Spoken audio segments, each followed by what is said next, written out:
Hi, this is Blue Fire Faith, and I am Dr. Kimberlee Mendoza, and today we're going to talk about watching your mouth. Shh.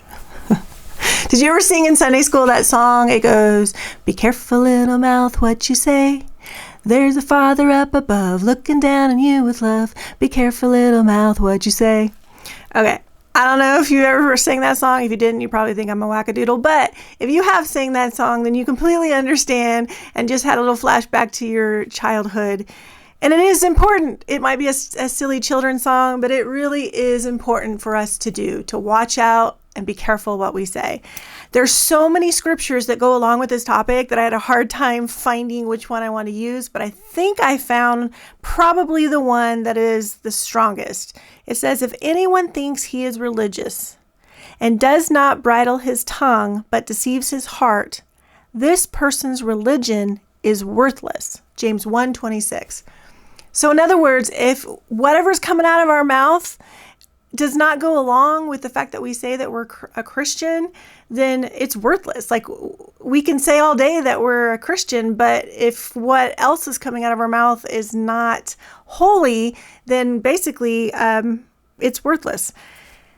And the power of the tongue is so strong. I think that's why the Bible talks about it a lot. You can bring life or death dependent on what you say and what comes out of your mouth.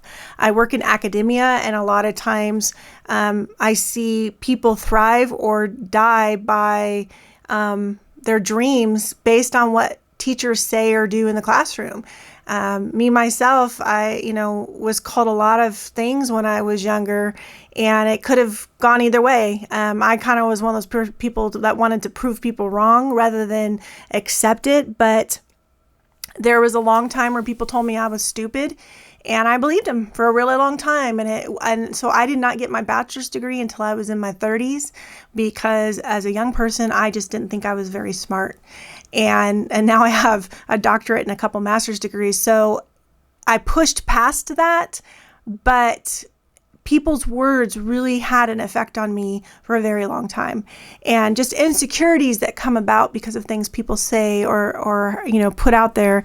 And so I think it's really important as Christians that we are building up the body. Matter of fact, I have a scripture here, Ephesians 4:29, that says just that thing. It says, "Do not let any unwholesome talk come out of your mouth, but only what is helpful for building others up according to their needs, that it may benefit those who listen."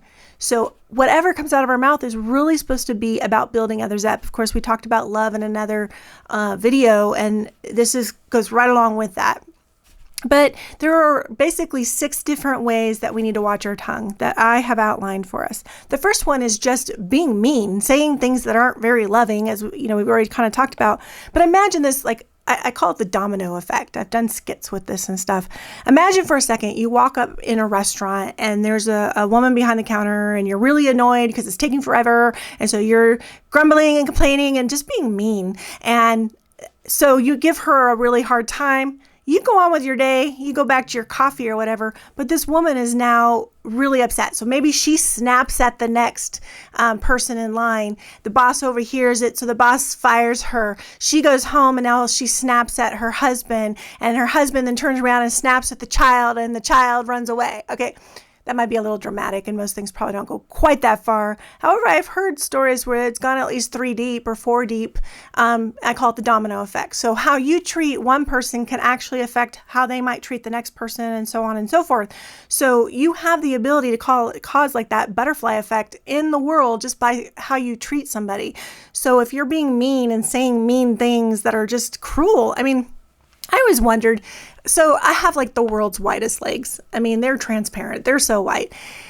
And people would always say to me every time I try to go swimming, "Oh, your legs are so white." And I'm like, why do you tell people things like that? Obviously, I know that.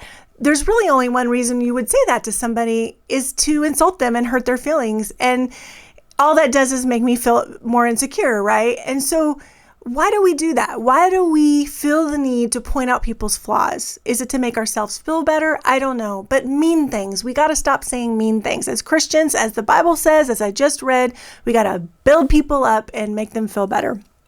The next one, oh man, Christians, especially women Christians, we struggle with this. I have in the past too, and that is gossip. We love a good story. And like I mentioned in one of the other videos, we love to do it in the name of prayer. Oh, we need to pray for sister so-and-so because she did A, B, and C, and we need to pray for her. And it's like we're totally sharing her deepest, darkest secrets that we have no business talking about, and we do it in the name of God. And that's just really bad. So we need to not gossip because, as I mentioned in another video as well, that is God's child, and we're talking bad about them, and we need to not do that. And it's not really our business to be in other people's business. You know what I mean? So we really need to avoid gossip at all cost. The next one is lying. The Bible's pretty clear about that. That is a falsehood. It is a sin. It's out of the 10 Commandments, right? We need to not be lying and just let our yays be yays and our nays be nays, and don't lie or expound on or make up stories that are beyond what really happened. That is not a good trait. It also makes people not trust you, and that's not good for Christians either. We should be trustworthy. The next one is cursing people. It's funny because I grew up with a family that sometimes would put negative things on the people in the family. Both my sister and I had to deal with that a little bit. And we should be speaking life over people. I mean, there are people that really believe that if you say something negative on somebody, like you're basically putting a curse on their life. I mean, I'm not going to go down that road, but it is not good. You should bless people with your words rather than cursing them. So don't tell people that they can't do something. Don't tell people they're going to be this or that. Like, let God tell them that, and don't put bad things on people like that. Don't, I did that a little bit when my kids were younger. I'd put things on them, and that's just not right. Like I should be like, you're going to be an amazing whatever you do, rather than like, wow, you talk a lot, like we don't need to do that. The next one on my list is filthy jokes. So as Christians, I mean, I have to admit, sometimes I hear a joke that is inappropriate, and I will laugh at anything. That anybody who knows me knows I can't help it. I think everything's funny. So you really don't have to do any kind of filthy joke with me. I will probably laugh no matter what the joke is. But I do feel bad sometimes when someone says something that's inappropriate and I laugh, but I can't help it because I always laugh. But the reality is we shouldn't as Christians be telling filthy jokes. It's just not appropriate, and it kind of puts down our ability to witness a little bit. It puts us in the same place as the world, and we really should hold back on doing that if we want to be godly people. That it's not unwholesome talk, right? That's what the Bible said, no unwholesome talk. So I think we should avoid that. It's just, it doesn't help anything.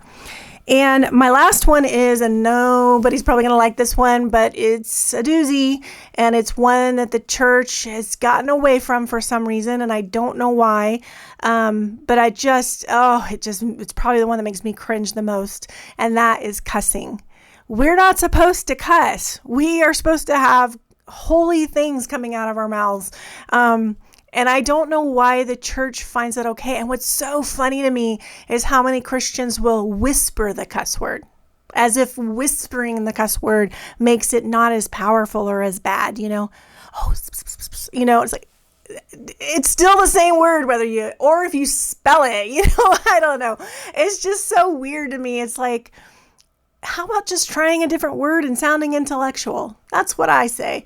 And people will cuss with me, and it's really kind of funny because they think I'm going to laugh because I laugh at everything, or they forget who I am, that I absolutely hate cussing. Even when I wasn't a Christian, I wasn't a cusser. I've never been a cusser. And so I think it's unintelligent to cuss. I think you're better off saying something more coherent. Take some time to come up with a better word. And by the way, clean comedy is much harder than just dropping an F-bomb. Like, it's harder and it's better. So I'll just put that out there. So this one this video might get me in trouble. I don't know. Some of you guys out there probably disagree with me. I don't care. It's fine. I think that I think we are called to live a better and stronger and more powerful life. And if you can work on those things, I think that's really good. I guess this is the test for anybody watching. Here's the test. If you're still watching and you haven't turned me off already, is if Jesus were to walk into the room and you were saying whatever it is that you're saying, would you stop saying what you're saying? Like for me, even my parents were to walk in the room, I would have stopped talking because my parents were very strict on a lot of stuff. My mom thought words like darn were bad words, so there, you definitely, I couldn't say the word gosh. I mean, there were words I was not allowed to say as a kid. And so like, if my mom walked in the room, I would not have said either one of those words because out of respect for her. And so out of respect for Jesus Christ and Christians around you, we need to watch what we say. All of those things. There's 6 of them. There's 6 things we need to work on, and we need to work on all of those. So anyways, that is my challenge for today. Remember, this is a challenge, and so it's not supposed to be easy. It's supposed to be a challenge. All right. You all have a great day. I'll talk to you later. Bye-bye.